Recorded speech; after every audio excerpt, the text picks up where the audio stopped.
សម្រាប់បងប្អូនដែលទំនេរពីការងារឆ្លៀតមករៀនធ្វើផ្ទះចាបជាមួយខ្ញុំបានចំណេញបានទាំងយកទៅលំអគេហដ្ឋានហើយអាចដាក់ចំណីឲ្យចាបស៊ីជាអាហារសម្រាប់របៀបធ្វើមិនពិបាកទេបងប្អូនទាំងអស់គ្នាដោយបងប្អូនគ្រាន់តែមានបន្ទះក្តារកាត់ជាផ្នែកទៅតាមរូបរាងនិងទំហំរបស់ផ្ទះចាបដែលយើងចង់បានដោយនៅក្នុងវីដេអូនេះអញ្ចឹងបន្ទាប់ពីជ្រៀកឈើជាពីរផ្នែកហើយខ្ញុំបានផ្គុំឈើពីរផ្នែកនោះហើយជ្រៀកចេញជាដំបូលដោយប្រើមុំ45ដឺក្រេបន្ទាប់មកយើងយកបន្ទះក្តារផ្នែកខាងមុខមកចោះចេញជារូបរាងទ្វារនិងបង្អួចទ្វារខ្ញុំយកកម្ពស់1 ទឹកស្មើនឹង10 សង់ទីម៉ែត្រចំណែកបង្អួចខ្ញុំចោះយកទំហំ6ហ៊ុនស្មើនឹង6 សង់ទីម៉ែត្រ4ជ្រុងដោយបងប្អូនបានឃើញនៅក្នុងវីដេអូនេះអញ្ចឹងនេះជារបៀបចោះបង្អួចរបស់ខ្ញុំបាទសម្រាប់ការប្រើប្រាស់ឧបករណ៍ទាំងអស់នេះបងប្អូនត្រូវមានចំណេះជំនាញច្បាស់លាស់ទើបមិនបង្កគ្រោះថ្នាក់ដល់បងប្អូនទាំងអស់គ្នាបន្ទាប់ពីចោះទ្វារនិងបង្អួចរួចមកឥឡូវយើងទទួលបានរូបរាងផ្ទះចាបផ្នែកខាងមុខនិងផ្នែកចំហៀងនៃផ្ទះចាបការងារបន្ទាប់គឺខ្ញុំបាទចាប់ផ្ដើមផ្គុំផ្នែកទាំង4នៃបន្ទះក្តារមានផ្នែកខាងមុខផ្នែកចំហៀង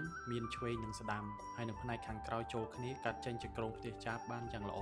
សម្រាប់ការភ្ជាប់ផ្នែកទាំង4នេះដែរខ្ញុំបាទបានប្រើប្រាស់កាយនិងបាញ់ដែកគោលបន្ថែមដើម្បីឲ្យកាន់តែរឹងមាំបន្តមកទៀតយើងចាប់ផ្ដើមបំពាក់ដំបូលនិងគ្រឿងតុបតែងបន្ថែមដើម្បីឲ្យផ្ទះចាបរបស់យើងកាន់តែស្រស់ស្អាតហើយបាញ់ថ្នាំការពារទឹកនិងកម្ដៅទាំងខាងក្នុងនិងខាងក្រៅដើម្បីឲ្យផ្ទះចាបទាំងនេះជាប់បានយូរជាបន្តយើងចាប់ផ្ដើមដំឡើងដំបូលដែលមាន highlight ពណ៌ត្នោតដើម្បីឲ្យដំបូលផ្ទះចាបកាន់តែលេចធ្លោការដំឡើងដំបូលនេះដែរគឺប្រើពេលយូរជាងគេដោយសារយើងត្រូវជ្រៀកឈើជាបន្ទះស្ដើងបន្ទាប់មកយកទៅលាបថ្នាំពណ៌ត្នោត